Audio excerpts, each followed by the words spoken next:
Welcome, ladies and gentlemen, to the first official rebranded episode of That Jewish Podcast, formerly Kosher and Black. I am your host, Yirmeyahu. We have a lot to talk about, so let's get right into it. You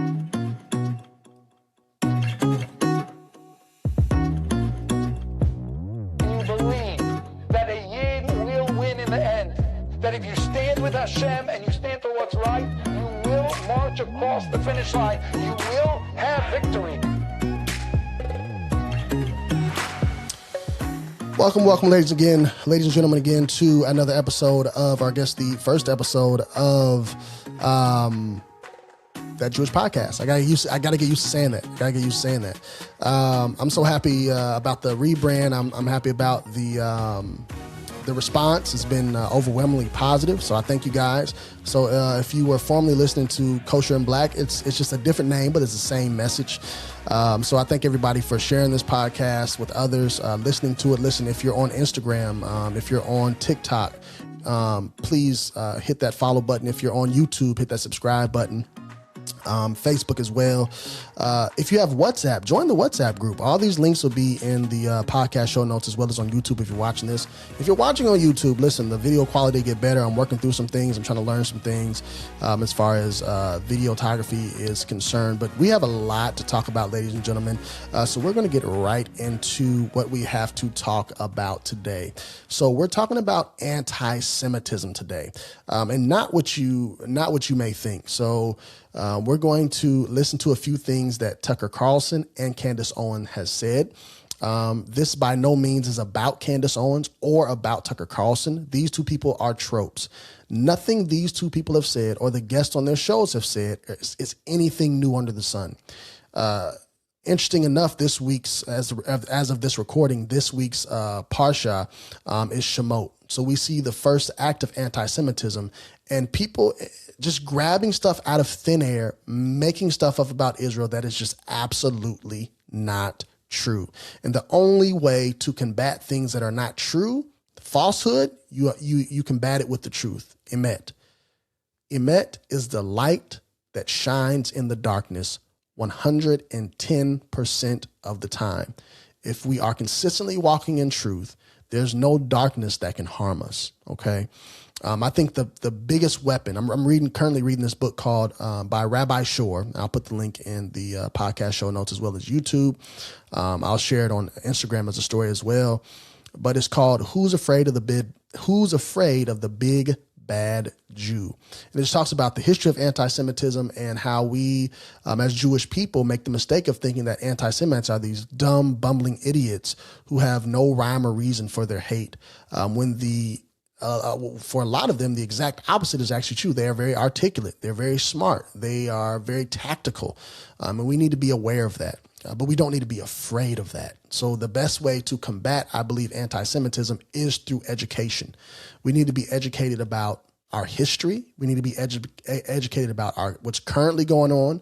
We need to be educated about Israeli government and what's really happening in Israel, especially us in the diaspora. We can't always have this milk and honey view of Israel.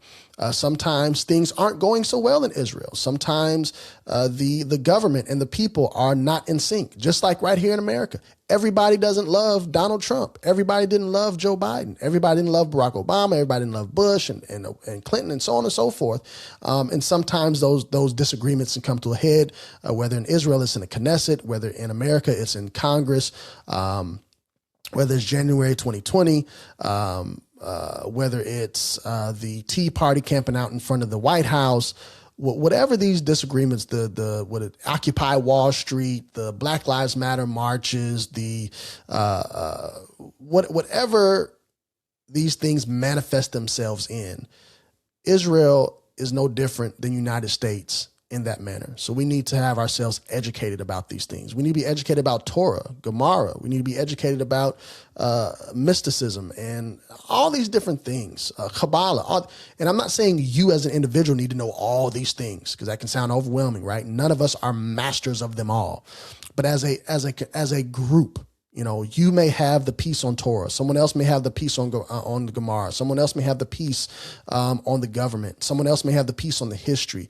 And together, we become useful weapons against anti-Semitism with the knowledge that we have about our own people, about our own history, about our own currently what's going on. But if we don't, we allow people like Tucker Carlson, people like Candace Owens, and their guests, Jewish or not, because they're even smart enough to go grab a Jew that agrees with them.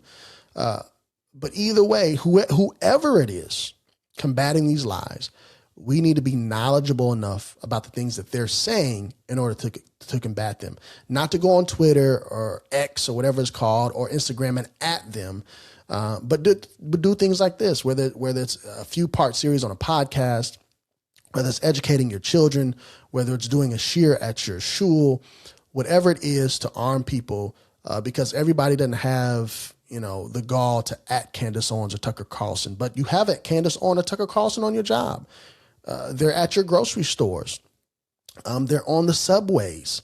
They're on the buses. They're walking down the street, and you need to be armed with the knowledge of all these things so that you can combat the darkness. The light always combats the darkness. We should, as long as we're walking in the light, we shouldn't be scared of the darkness. So let's get right into it. The first one is Tucker Carlson, right? And him and his guest. So we're going to share the screen and see exactly what they have to say about Israel as it relates to America and some other things. Let's get into that. See what he says.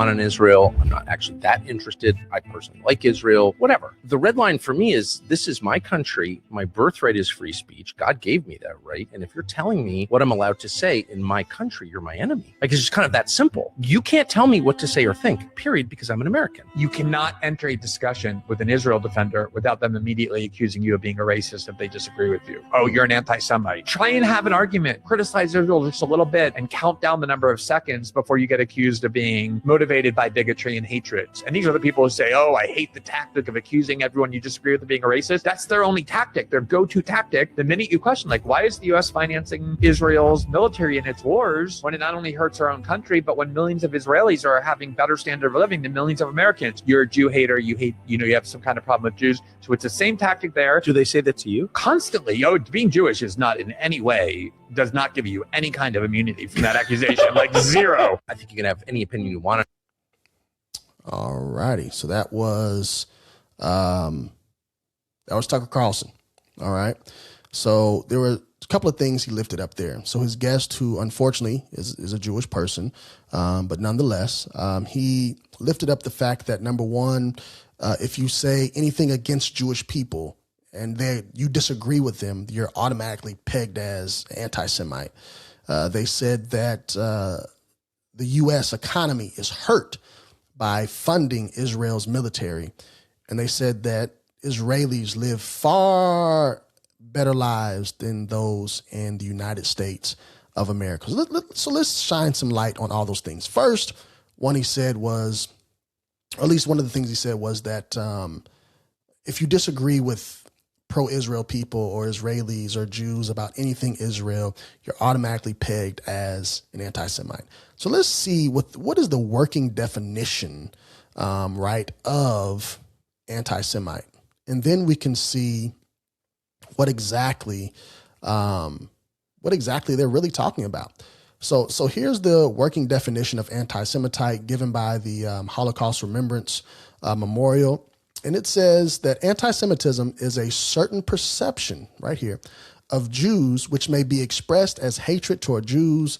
Rhetorical and physical manifestations of anti-Semitism are directed toward Jews or non-Jewish individuals and or their property, toward Jewish community institutions and religious facilities.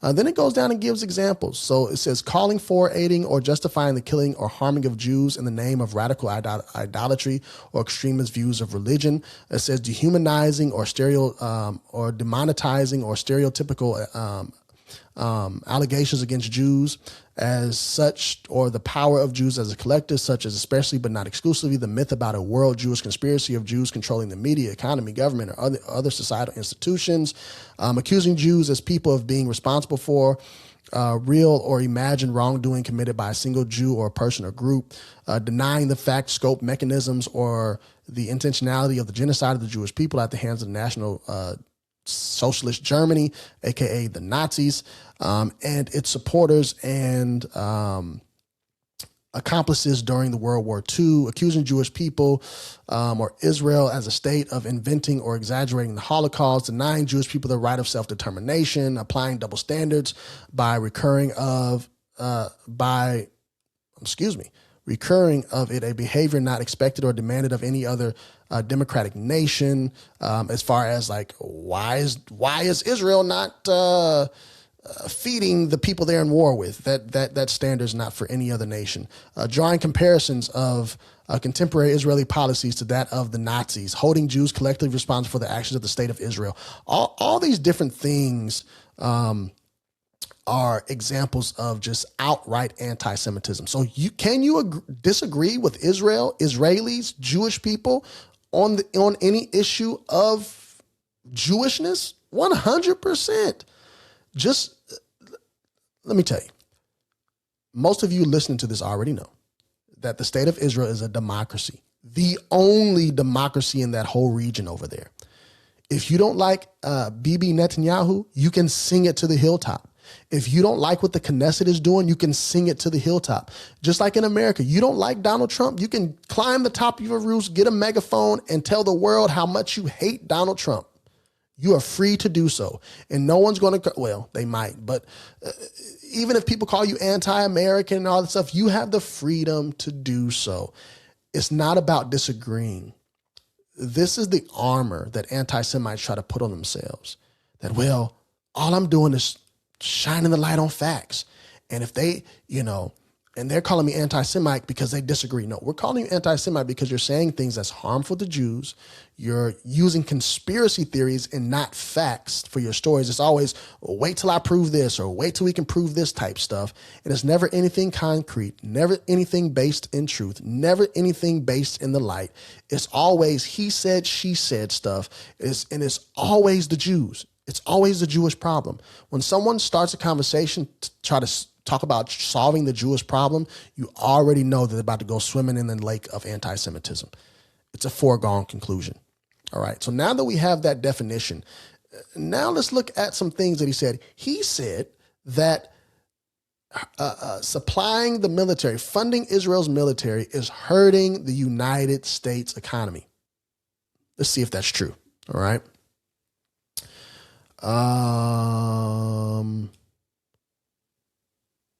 Here we go. So this screen is from the American Jewish Committee, and it is talking about the title is What Every American Should Know About the U.S. Aid to Israel. And I'll put all these links into the show notes, into the description in YouTube. But it says a lot. But this is what I want you guys to see here. Let me find it. It says, how does U.S. aid in other countries serve American interests? How does U.S. aid to other countries serve U.S. interests? Serve American interests. It says the U.S. has long been a major, if not largest, provider of funding, training, military equipment, and weaponry to allied countries and strategic partners around the world. In 2023, it distributed more than $7 billion in military assistance to countries around the world, including Israel, Egypt, South Korea, and the Ukraine, all amounting to less than 1% of the federal budget. So you're telling me that spending less than 1% of the federal budget is having a large impact on the American people? I doubt that. Why is U.S. aid critical to Israel? Israel's enemies, nations and non-state actors, have repeatedly tried and failed to destroy the world's only Jewish state and eliminate its Jewish population. America has helped safeguard Israel's survival with political and financial support. Today, most of the aid America provides to Israel is focused on supporting the Jewish state's defense, its adversaries, such as Iran and Iran's terror proxies, Hamas, Hezbollah, and the Houthis. The current memorandum of understanding negotiated by President Obama commits an unprecedented $500 million annually in missile defense funding, including the Iron Dome, the strongest air defense system in the world. So for those, again, who believe that Obama did not support Israel, he most definitely did support Israel. Although he had, again, every president does weird things and we don't fully understand why, but he's given Israel $500 million. And let's be clear, he also funded Iran because they, promised not to make nuclear bombs. But right in their backyard, if you give terrorists money, they're going to fund terrorism. It just is what it is. But anyhow, David Sling and the Iron Beam. Why is this important? Because anti-Israel terror groups, including Hezbollah, next door to Lebanon, and Hamas and the Islamic Jihad in the neighboring Gaza, have sporadically launched tens of thousands of rockets on Israel for nearly 2 decades, putting the Jewish state in perpetual state of defense. The Iron Dome has intercepted 90% of projectiles fired at Israelis time and time again. Its ability to detect incoming rockets, determine the threat level, and intercept if human lives or infrastructure are at risk, have significantly lowered the death toll when Israelis are targeted by missiles and rocket attacks launched by Iran and Iran-backed terrorist groups. Just since October 7th, 2023 is talking about the attack, tens of thousands of rockets have been fired at Israeli civilians from Gaza simultaneously. Iran's terror proxy, Hezbollah, has attacked from the north. The Houthis attacked from Yemen and Iran. The Iran regime has launched 2 separate direct attacks on the Jewish state. In order to help Israel defend itself from the unprecedented terror onslaught, Congress approved more than $14 billion in aid for Israel. So I'm not saying that America doesn't fund Israel, but let's conclude this, or let's keep going. It says this included $10.6 billion of assistance through the Defense Department, including air and missile defense support, industrial base investments, replenishment of depleted stockpiles of its crucial air defense missile system, and the aid package also include $3.7 billion for the State Department to strengthen Israel's defense and enhance security around the U.S. Embassy in Jerusalem. The October 7th attack led the United States to shift its military aid to include offensive weapons to help Israel root out Hamas terrorists from Gaza once and for all. And all that, ladies and gentlemen, combined with helping other countries, is just a whopping less than 1% of the United States federal government. Yeah, that's really hurting us, right? He made another fantastical statement. He said that Israelis live better, sitting high, living better than all of the Americans. So they're not only are they the Israelis robbing us of our federal fund, they're taking their federal funds and they're sitting high and pretty in their white porcelain mansions there in Israel. Is that true? Of course not. Let's shine the light on that lie as well. All right. Let's see.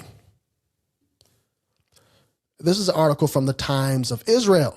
It says and this was in December of 2024. All right. So nearly 2 million Israelis live below the poverty line in 2023. 1 in 4 children are poor. Man, that doesn't sound like they're living better than, sorry about all the pop-ups here, living better than Americans. It says nearly 2 million people are living below the poverty line in Israel.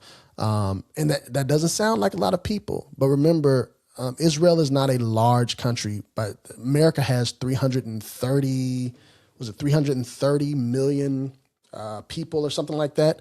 Let me check real quick in real time. I'm checking here in real time. What is the population of the state of Israel? So let's see.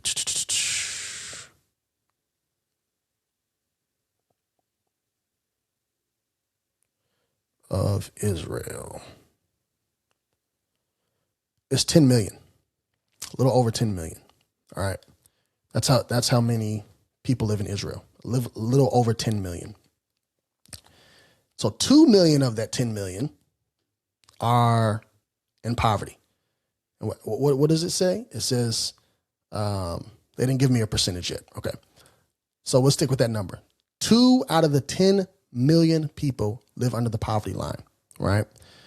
Including 872,400 children 158,500 senior citizens, according to an annual report released Wednesday by the National Insurance Institute. A total of 1.98 million people were living below the line, placing the country second to last in the OECD poverty rating, according to the disposable income, with Costa Rica being the worst. So it's second to last. And if you're wondering what the OECD is, look that up for a quick second. It is the Organization of Economic Cooperation and hold on, here we go. The Organization of Economic Cooperation and Development.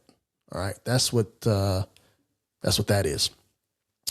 So the figures mean that 20% of the people in the country lived in poverty. Wow. 20% of the country lives in poverty. 27%, it says 27.9, so call it 28% of children live in poverty, and 13% of the seniors live below the poverty line in Israel. It doesn't sound like the people in Israel are living this way over and above better life than those in America. So if you ever believed that the funding of Israel's protection against terrorist groups hurts the American economy to the point where Israelis live a better life than Americans, it's just not true. I just showed you the information. You just saw it with your own eyes. I'll give you the link for those who are listening to the podcast so you can see it. You can read it for yourself. It's just not true. And these are the crazy conspiracy theories, the crazy things that come out of people's mouth with no fact checking whatsoever. They get on podcasts, they get on Fox News, they get on CNN, they say all this crazy, wild, fantastical stuff about Israel, about Israelis, about Jewish people with no facts whatsoever. And then when you look up the facts, which is very easy to do, all I'm doing is searching Google, ladies and gentlemen, and finding the articles. I'm not trying to be biased. If there's something out there that proves it, somebody please show me. I haven't seen it yet. It all proves the opposite. That helping the only democracy in the Middle East is not hurting Americans. It's not hurting them in the pocket. And especially it's the opposite is helping them, because you better believe that if Israel, God forbid, ever falls, which I don't believe it will, who do you think they're coming after next? They're going after UK? No. They're going after the beacon of the Western democracy, which is the United States of America. Israel does what no one else wants to do so that democracy can live around the world. That's just the truth. And they need a little help to do it. And spending less than 1% of our national budget to help them is not going to hurt us whatsoever. And the fact that 20% of the people in Israel live underneath the poverty line, let's see what that is. Let's do some quick math. And quick math is relative because I'm not good at math, but, Baruch Hashem for calculators. So there's about 300 million people that live here in the United States. So 20% of that is 60 million people. 60 million people living in poverty. Wow, that'd be a bunch. And I don't know what is the poverty rate for the United States. I want to look that up now. What is the poverty rate for the United States of America? Because I want to see this. So the U.S. poverty rate depends on the measure. But for 2023, the official rate was 11.1%. 11.1%. 11.1% opposed to 20%. It sounds like we're living about 9% better than the people there in Israel. And I'm not saying that to gloat. I'm saying that to combat the lie that because of the money Israel's getting from their defense fund, they're living better than Americans. So they're trying to paint a picture that they're still in that we're still in the money and we're living this big life over there in Israel. It's just not true. Now let's move on to Miss Candace Owens. And again, this ain't about Candace Owens. This ain't about Tucker Carlson and his guest. It's about the people like them. All right. It's about the people like them. Let's see here. Let's see what Candace Owens had to say about Israel. She has a lot to say about Israel, but specifically the stuff that she's said lately.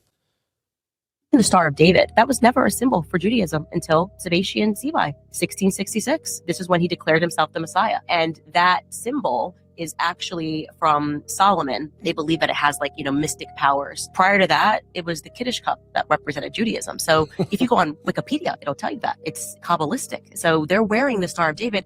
The Jews that I went to school with, do I think that they're practicing orgies? But no, of course not. The Reformed Jews are not doing that I went to school with. They're being told, you wear this because the Holocaust happened and, you should love this symbol. It's a symbol of who you are.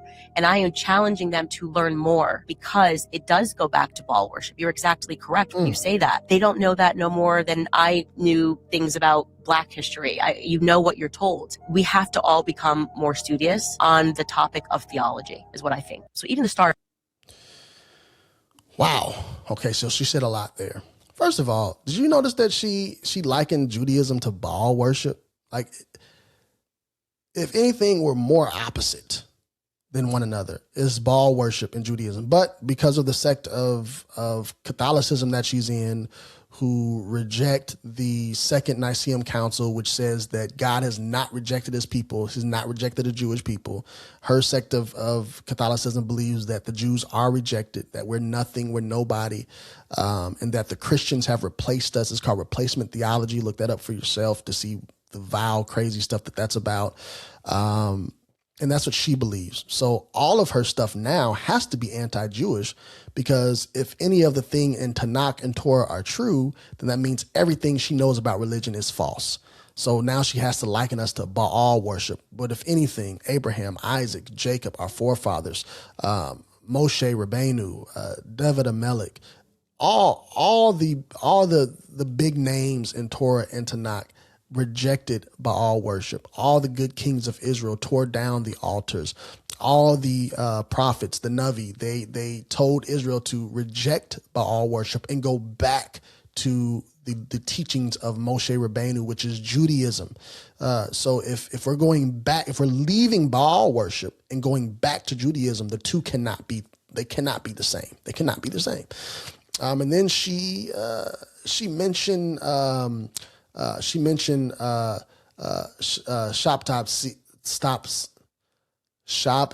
Tzvi. Say that 15 times fast. She mentioned him, and apparently, he's been our leader or whatnot, or whatever she said about him. We believe that he's the Messiah. He believed that he was the Messiah, and she's talking about the Star of David. So let's break down all these different things. So the first thing I want to look at is who is Shabtai Tzvi. All right. And I'm using my Jewish learning on purpose because of Shabtai Tzvi's, and I'm sorry if I'm terrible at pronouncing things, but whatever. Because of what he did, I'm using a Reformed Jewish website. Because of what he did, Reformed Judaism actually came to be. So this is a part of the Reformed Judaism's history. All right. It's right here in this first line. It says a Kabbalist false Messiah, keyword false Messiah, gained a mass following in the 17th century, which is the 1600s, until he converted to what? Islam. She didn't want to say any of that because, of course, she's so heartbroken she's so pro-Palestine and heartbroken by the way we've starved out Gaza.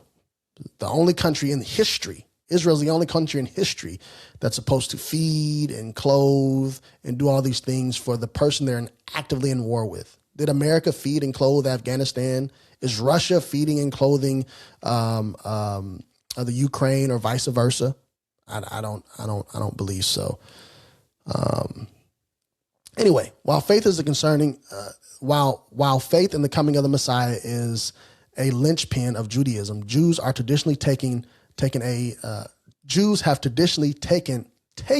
a patent, quintessent approach to their messianic beliefs since the devastation of the wrecked false Messiah, Bar Kokhba, in his rebellion against the Romans, and the centuries of persecution caused by other messianic movements, Christianity, Jews have been understandably suspicious about anyone's claim to be God's anointed.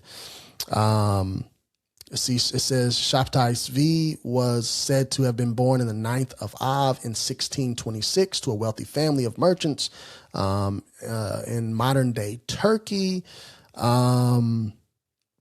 It says that he suffered from severe bipolar disorder, apparently.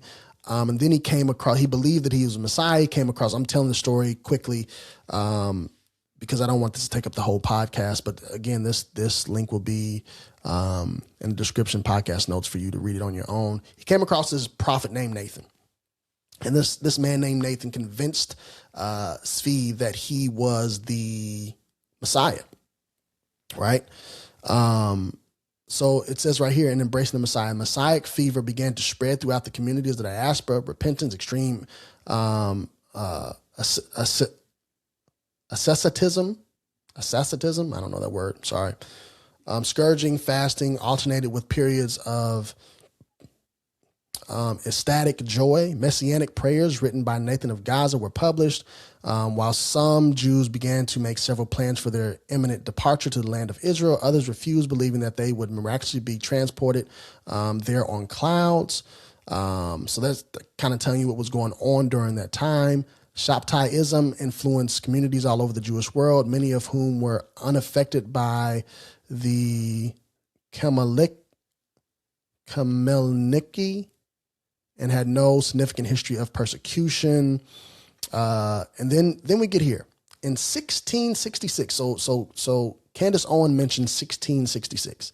What really happened in 1666? She said that the Star of David was adopted in 1666 by Jews because they followed Shabtai Tzvi, and he was our leader, and we held him as Messiah. We know that's not true. Anybody knows the story. You can read this for yourself. He was pegged as a false Messiah, if anything. And then actually what happened in 1666, he was arrested in Constantinople. What is important to know about Constantinople? At that time, Constantinople was a hotbed for what? Islam, run by who? The Turks, right? So after a period of imprisonment during which he had held court as Messiah, replaced the fast of 9th of Av, which a festival celebrating his birthday, had begun to sign his letter. So he replaced the 9th of Av with his birthday. I'm not even going to repeat what that says because I think that's blasphemy. He was denounced for fomenting in sedition and brought before the Sultan. Now in a deprived state, he denied ever having made messianic claims. Quickly changed course, didn't he? He offered the choice of apostasy or death. He chose to convert to Islam. She never mentioned that. She's not going to tell you that, but that's the history. Shabtai Tzvi. Somebody please correct me because I know I'm pronouncing that. No, I'm butchering this man's name. And even though he's an apostate, I still want to get the name right. But anyhow, he became Aziz Mehmed Effendi, and with a royal pension, lived until 1676, outwardly as a Muslim, but secretly practicing in Jewish rituals. His letters reveal that at the time of his death, he still believed in his messianic mission. His long-term impact subsequently died out in a significant feature of Jewish life. Good. It's a long-term impact, was far-reaching, and most immediate influence was in the formulation of the new version of Jewish mysticism, the Hasidic movement, born in the late 18th century in Poland. Inwardly spiritual tone of early Hasidicism was a conscious reaction against the messianic I'm sorry. For some reason, I cannot read today. My goodness.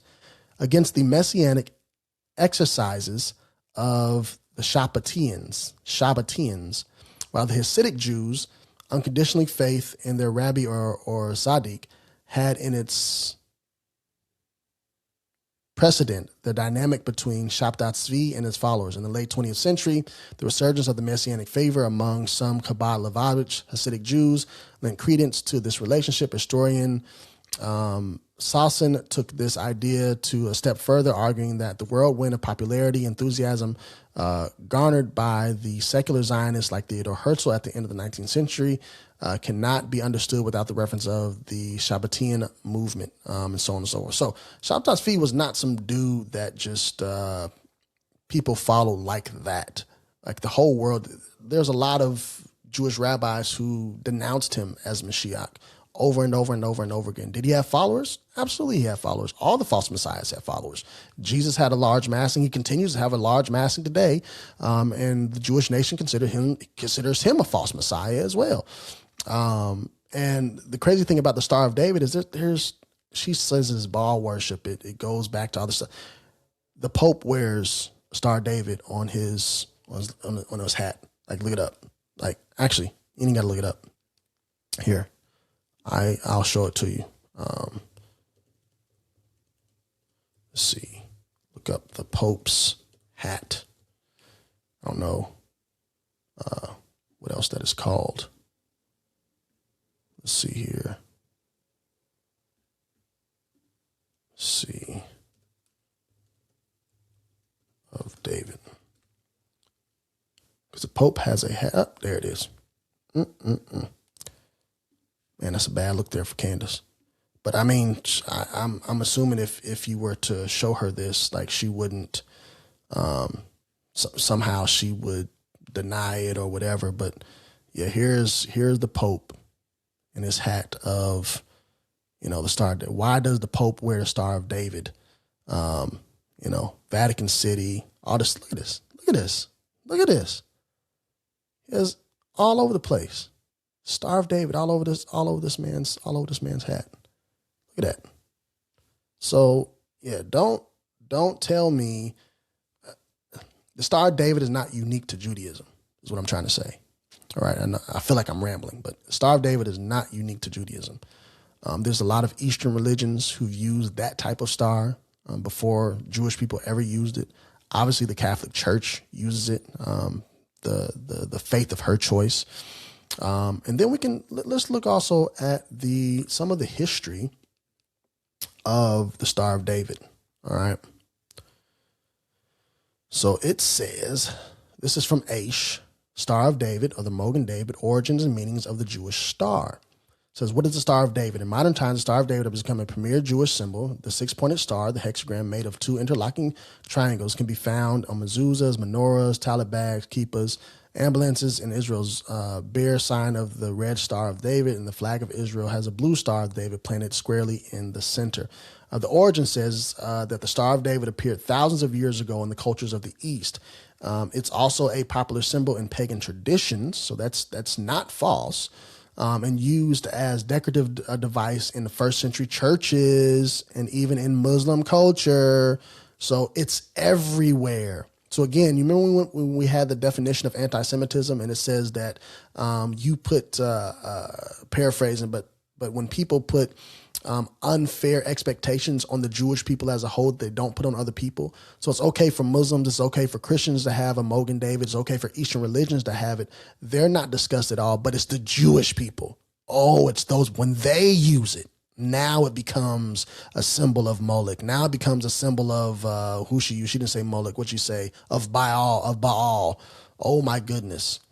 So the Star of David isn't referred to in the Bible or the Talmud. The symbol was first adopted by Jews in the mid 14th century. This is the 1300s. So 300 years before all the Shabtai Tzvi stuff, we had already adopted the symbol. Okay?